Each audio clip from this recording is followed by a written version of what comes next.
I was pretending to be gay, to knowingly piss off a homophobic person. 20M and my roommate 20M had an acquaintance. 22M over our apartment last night to watch football. We know him from basketball at the rec center, but never really got to know him as a person anyways. We thought it would be a fun break from studying for finals. And he acted normal for the first hour or so. About 8 p.m. or so I get a surprise call from my mom. She was driving down to a city close to us for a work meeting today, and she wanted to stop by for a bit. It turns out her and my roommate's parents put together a little care package as a gift for the end of our semester. It's important to note him and I have been like best friends for the past 15 years. So we are basically family at this point. She comes up, meets the acquaintance, and drops it off. She does not spend much time there though, since she wants to get to her hotel. Well, we open it up. It has some nice dark chocolate. Not the Hershey's crap, a few bottles of Buffalo Trace, pre-workout premium coffee, protein powder soaps, cat toys, and a personalized picture. It was a picture of my roommate and I on moving day, with our cats. His dad made a custom wood-burned frame with our names at the top, and the cats' names at the bottom. It honestly made me a bit emotional. It's easily the best gift in the box. After the acquaintance saw that, he said that's the slurriest thing I ever saw. My roommate tells him to shut up. And then the dude says I just don't like that stuff. It's not right. My roommate then he texts me, let's mess with this dude. Come sit on my lap. So I do then, and he put his arms around my chest. He starts to mess with my hair. And not 30 seconds later, the guy makes some excuse to leave our apartment and bolts for the door. Now, both of us are straight, but can't stand homophobic people. We had a bully in high school that used a bunch of homophobic slurs towards us. So I think that is where that comes from. Anyways, today, he gets a snap from his GF saying that her best friend is pissed. It turns out the acquaintance has my roommate's GF's best friend's social media info, and he hit her up last night with a bunch of lies. He said that we were making out, when that never happened. She hates my roommate and I now, since she thinks that he's a cheater, but his GF finds it hilarious. I personally don't see it as cheating. Both of us have been cheated on, and would never do something that could remotely constitute that, since those girls broke our hearts at the time. His GF is actually proud of us, and said that it took balls to do that. But now she is having a riff with her best friend, and we both feel bad. Even after we explained exactly what we did, her best friend still says that my roommate's a cheater. My personal theory is she wants them to break up, since she has less time with her friend. So am I the asshole or we? In this case, we really did not think it would be a problem. Him and I genuinely have no attraction towards each other. In that way, I asked my ex, whom I'm still close with, and she said if we did that while we were still dating, she would see no problem with it, but did say the playing with my hair thing was a bit much. Update: I was pretending to be gay, to knowingly piss off a homophobic person. Please go back and read the post if you have not. It provides context. The acquaintance apologized, however. Things went very off the rails with my roommate's GF's friend. Let's call her Sally, okay? So on with the update. The acquaintance came over yesterday morning to apologize. He showed up with bagels and talked to us over breakfast. He gave us his excuses, like saying his dad was homophobic, and that he grew up in a small town, and really did not know much else. Turns out his dad one of those super masculine men, and he instilled that on his son. The thing is, this was his 4th year in college, and I would think he would have learned better by now. He told us he is really trying to get better with his. I guess his friends told him they are fed up with it.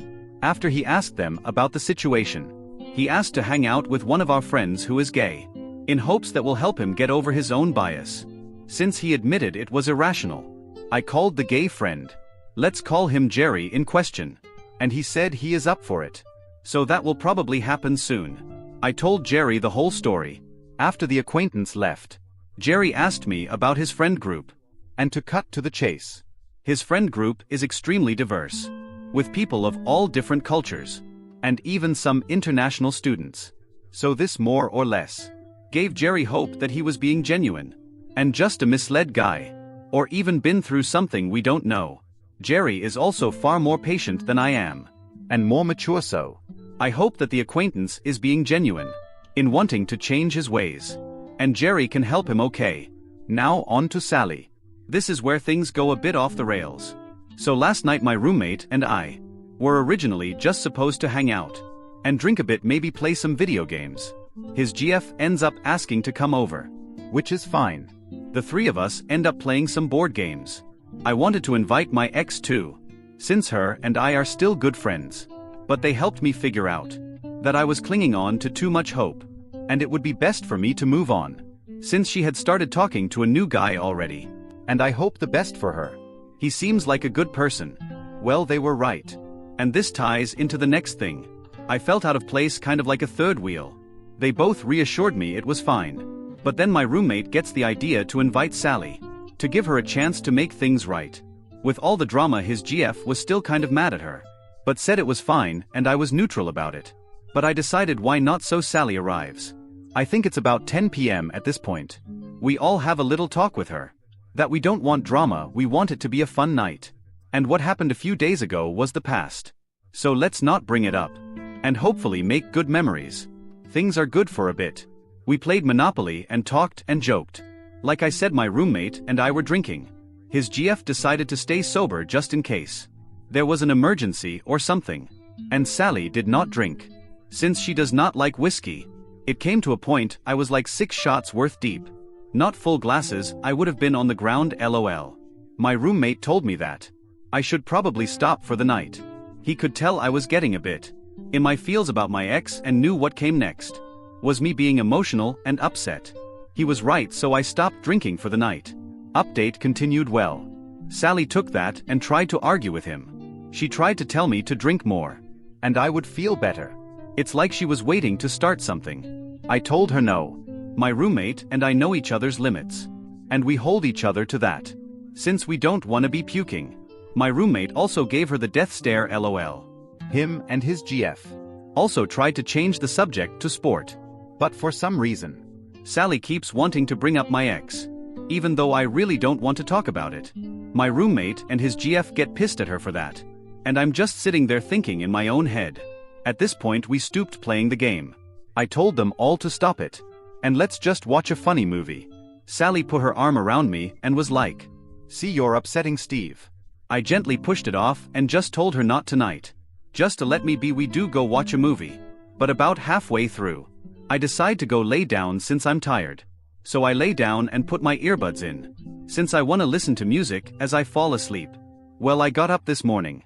Sally was gone. I thought she was staying over, so I was a bit confused. My roommate's GF is up. He was still sleeping and she had made coffee.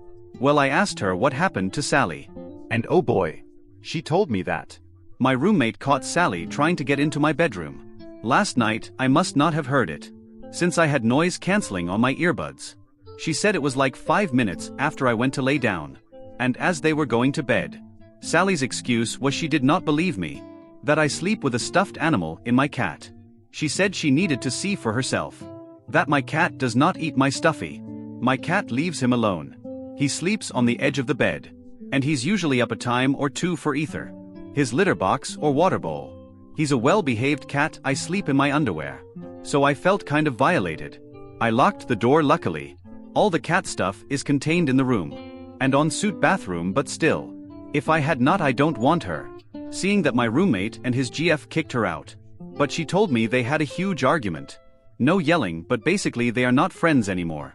I asked the details, but she said it's best I don't know. She said some very inappropriate things that I would find hurtful and uncomfortable.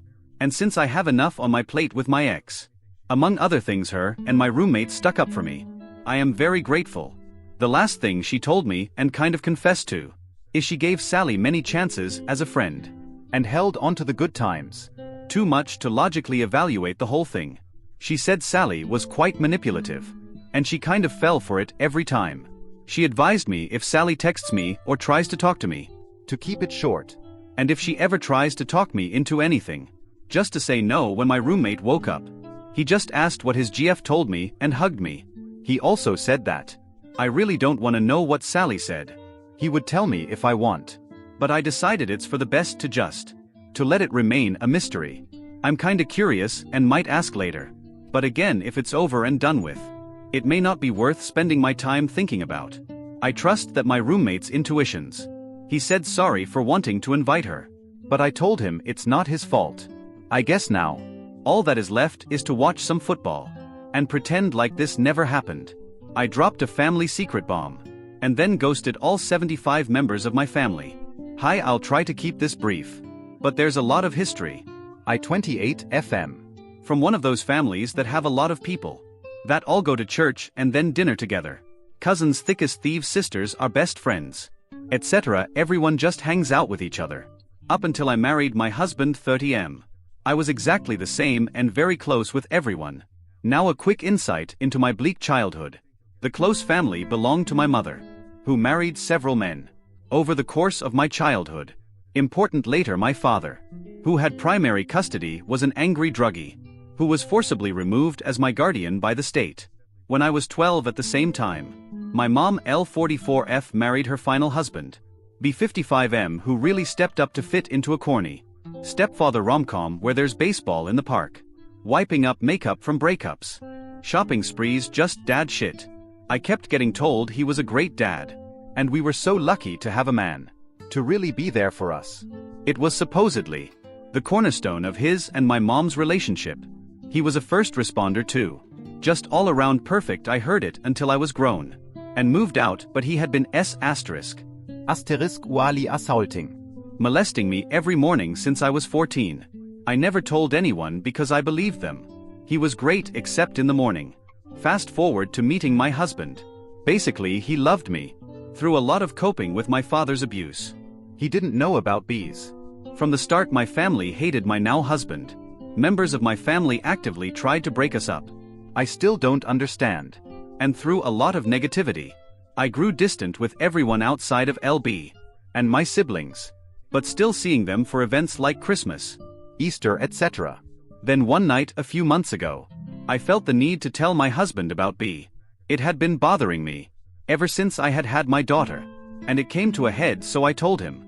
And he reacted like a man who loves me the way he does. He cut all contact between himself, his family and his children and B, and told me the next move was up to me, and he'd support whatever I needed. So I decided to tell my mom the big truth. It was weeks later, and I'm still not sure if I did the right thing, or just hurt people for no reason. Well, my mama bear mother is still married to him, and plans to stay that way. He's changed. Why didn't I tell her when it happened, etc.? Not what I expected. And I was genuinely hurt that I was disregarded so clearly for someone who had hurt me and caused me a lot of trauma.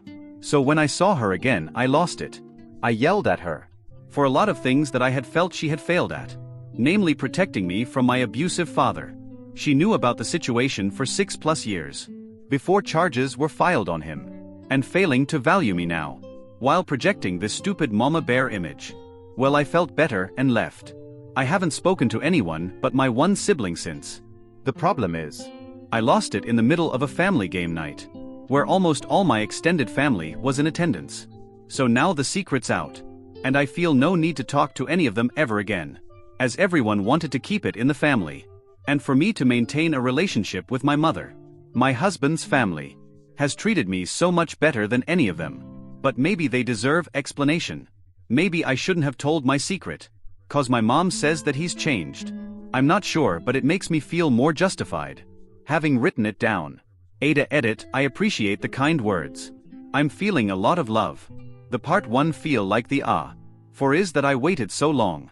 Like they even almost divorced a few times. And I didn't say anything. It must seem pretty out of the blue to everyone. And none of my siblings are on speaking terms over it anymore. Whole family fell apart. I feel like it's petty to bring it up now. I dropped a family secret bomb, and then ghosted all 75 members of my family. Update: I dropped a family secret bomb, and then ghosted all 75 members of my family. A few people wanted clarification on past deeds of B. As far as I know, I'm the first person he targeted, and think it unlikely he would repeat offend without the same access he had to me. But better safe than sorry. And he'll remain NC until he rots. My husband has had contact with him to deliver a severe message of warning to stay away, but nothing since. As for pressing charges, this man B, this monster in hero cloak, is a prominent member of the community and local PD. I fear not getting far. and bringing more drama that I just want to let go of. Legal battles would lead me to years of him still controlling what my life is about. Maybe it's selfish to not charge him, but it's more work than I have energy to give. But if shit hits fans, I have it in my back pocket. Many express that others might come forward, and boy, did they, to save the people involved. I'll just boil it down to 3 separate families have outed abusers, including myself and a younger sibling. I have had contact with several people older than me, from my family, who have told me to forgive my mom. She didn't do anything, and it's not my business who she's married to. So I think I'm going to stay. No contact with a lot of them. My hubs has been my rock. He's told me many of the same things you all have said. But it's hard to look at what happened to me and see that it was a horrible situation. It was my norm, I guess. And it's hard to rewire my brain to have the proper amount of disgust. And I downplay what happened in my own brain. Thank you for helping me see that. I am worth outrage over this. Much love to all of you for taking the time to support a stranger.